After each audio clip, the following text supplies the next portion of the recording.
Welcome to Video Marketing Mastery episode 11. In this episode, I'll be letting you know the best camera for your marketing videos. I am Noah Mittman, the founder and CEO of Snowman Films. I'm a full-time filmmaker, video marketing coach, family man, and entrepreneur. Follow my journey to help every entrepreneur, business leader, and creator to not just survive, but thrive. I believe that video is the most effective way to deliver a message, and I am on a mission to bring out the best out of you through your video content. I know that you are already great, and I want the world to see you and your message even more effectively. You are one video away from changing the course of your business and your life. This is Video Marketing Mastery. So today, I want to talk about a very interesting subject, which is the best camera for your video marketing videos. I want to tell you a story about it, actually. So I was watching Chase Jarvis on YouTube a couple years ago while taking a lunch break from editing. And he's a photographer on YouTube. He's super awesome. But I just remember watching him, and I was really at a point where I was down on myself because I wanted to have new gear, new camera gear, new equipment, new filmmaking stuff so badly. Like, I really wanted it, and I wanted it so bad because I felt like my work wasn't at the quality level of what the movies were, and I felt like bad about that. I was even feeling depressed because I just couldn't catch up to that level of quality, and I really wanted that look and to look professional and to like have, the best look possible.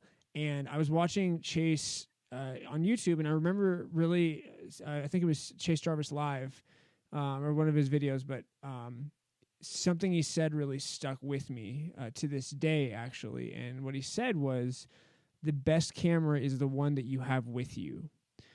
Cameras are about storytelling and capturing human, authentic emotion. It's not about how many pixels you have or what the, if it's 4K or 8K. Like, quality is good, but a camera inherently is a storytelling tool. So getting out of your own way of not making stuff because you don't think your gear is good enough, like your phone is, if you have it with you, that's the best camera that you can use. Whatever camera is with you is the best one, because you need to be able to capture those story moments, and you need to start making.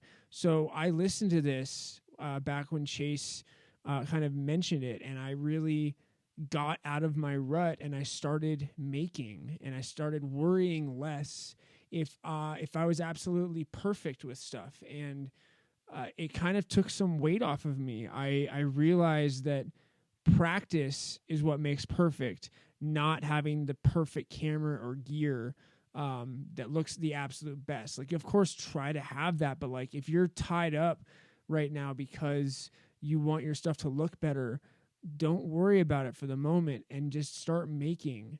So I really, when I started to make and when I started to worry a little bit less about, the top-notch image quality that I could possibly get, I really felt free, and I want to bring that free feeling and that freedom to you watching this, because you really, like, this is important. This is, get out of your own way. Of course, try and get the best stuff, but like, if you are depressed or not making because you don't think that your gear is good enough, it's BS. Go make with what you have. I've upgraded cameras 4 times in my career.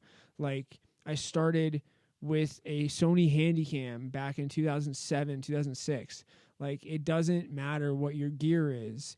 Go make stuff and go get better at storytelling and go get better at cinematography and go get better at editing. And as you do, and as you progress, you will eventually be able to get the bigger stuff, but don't let it hold you back from creating. So let this video or this podcast be your moment, like I had with Chase, to I'm giving you permission to go experiment, go fuck it up, go get creative and see what stories come out of you in the process. Go try stuff. When people ask me about how to be successful with video marketing, I tell them that it's really about consistency, right? Like, you need to be consistent. I'm doing this every weekday. I'm really trying. And when you are free from not being perfect, like, if you stop worrying about being perfect all the time with everything, it frees you up to be consistent and bring your audience along on the journey with you, as you reach your goals. You can really bring them along and show them. And like, if you do say eventually get a new piece of gear, be like, oh my God, I'm so excited. I've wanted this for so long. And they can be excited with you. Let them come on the journey, document and make and like try stuff out and engage and just go make shit. Go be a creator. And don't worry about perfection, because perfection is not a destination ever. Even the Lord of the Rings filmmakers like Peter Jackson, he always thinks he could be a little bit better. Like, even whatever Scorsese, like, I'm sure he always thinks it could be better. Perfection is not a destination. It is a direction. Perfection is the direction that you are traveling in, that you are hoping to get closer to as you go. You'll never achieve perfection. You'll achieve really good, but you'll never achieve perfection. So start practicing, and bring your audience along for the ride and see what happens when you do that. Like, that is really an important thing to think about here. Like, if you just have your phone, hey guys, knock it off. Freaking animals. If you just have your phone, go make stuff with your phone. Like, honestly, I have the iPhone 11. Like, the quality of the camera is pretty impressive. It's obviously not my $10,000 FS700, but starting where especially now with smartphones being out, like, I had to start on the Sony Handycam way back in the day, and then Canon DSLR and stuff. But like, man, the abilities that we all have to create now with these little devices in our pockets, it's incredible. And it's such an opportunity to like give yourself your own education, and it's like trial by fire, trial by doing it, and trial by trying things. You can get a free editing program for your phone, and you can be a creator. You can go make stuff. You can have a voice, and it takes years sometimes to find that voice.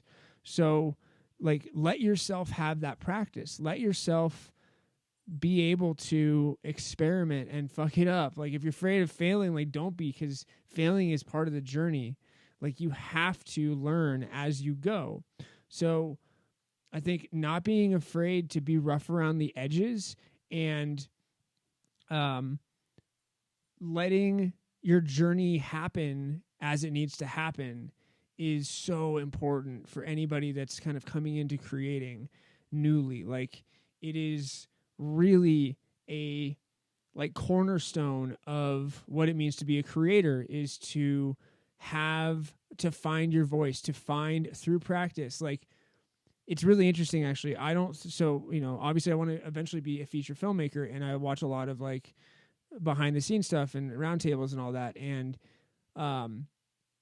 no director of photography that I see, I should say, every director of photography that I see has gray hair. Like, they've all been in the game for so long, and they're getting older, and like, that's what it takes. It takes so many years of practice to really reach any level of like mastery. You need your 10,000 hours. You need that practice. You need that journey to teach you and to help you find your voice over time. And there's no other way to do it. It's just practice. There's no like, oh, I did it perfect on the first time, and now like I'm good to go. Like, that doesn't happen. You need that time to craft your message, to figure out who you are as a person, figure out what you have to say in the world, who you're going to help, and to move forward.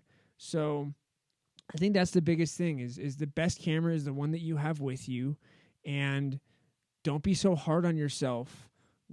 Give yourself some love, give yourself some self-care on this. Like, being a creative is hard. It really is. And it takes a lot of mental energy and physical energy with gear, and you need to be able to be in it for the long haul. So don't burn yourself out. Give yourself some self-love, and know that everybody's going through the same thing that you are. We're all on the same path, and we should be here for each other. And that mentality of like, okay, just go start. Like, if you just start making, imagine this. You finally, like, you save up for 2 years or whatever to get that perfect camera, and you don't shoot anything until then. And then you're like, okay, now what do I make? How do I do this? Like, what other things do I need to learn? This is going to be my perfect thing. I have my camera finally. Versus the person that starts with their phone, starts making stuff, and then upgrades a little bit, maybe gets like a attachable lens on their phone, and then maybe a tripod, and then some other stuff.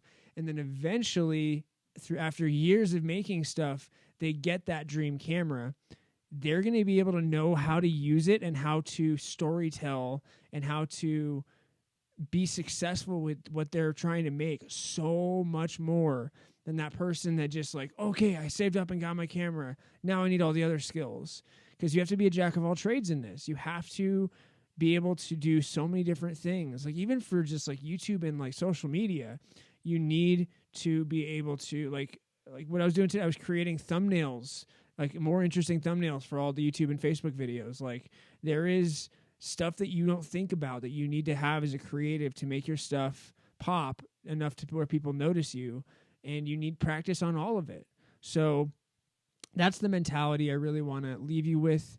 It kind of carries on to all of the other aspects of creativity.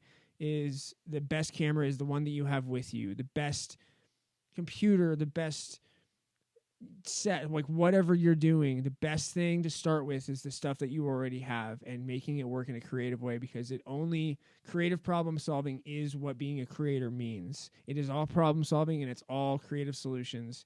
So get used to it and get practice with it. This has been Video Marketing Mastery, episode 11. Thank you so much for joining me, and I'll see you next time.